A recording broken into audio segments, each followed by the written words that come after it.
Investigators are returning this morning to a quiet neighborhood in Connecticut where a disaster played out on Friday afternoon. A small plane crashing into two homes. Inside one of those houses, two young children.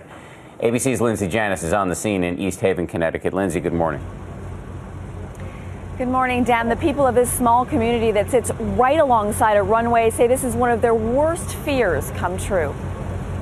Rescuers searched through the night, recovering 4 bodies, including 2 children who were inside one of the homes crushed by a small plane that came crashing out of the sky.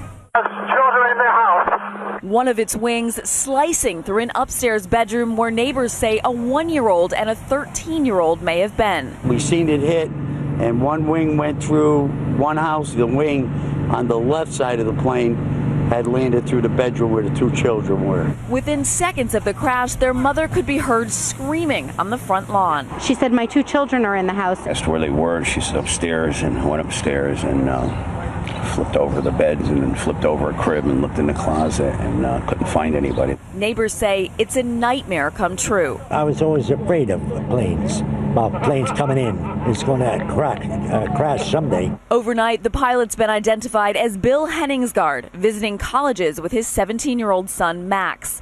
It was not the former Microsoft executive's first crash. In 2009, he and his mother were rescued from a Washington state river after the plane he was piloting had engine trouble.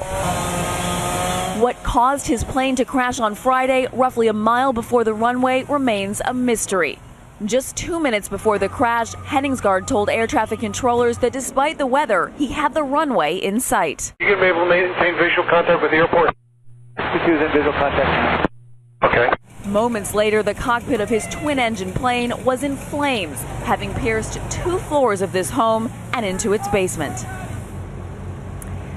So now that all the bodies have been recovered, investigators are returning to the scene behind me this morning to try to figure out how and why this happened. Bianna? Such devastation for that mother who lost 2 of her children. All right, Lindsay, our thanks to you.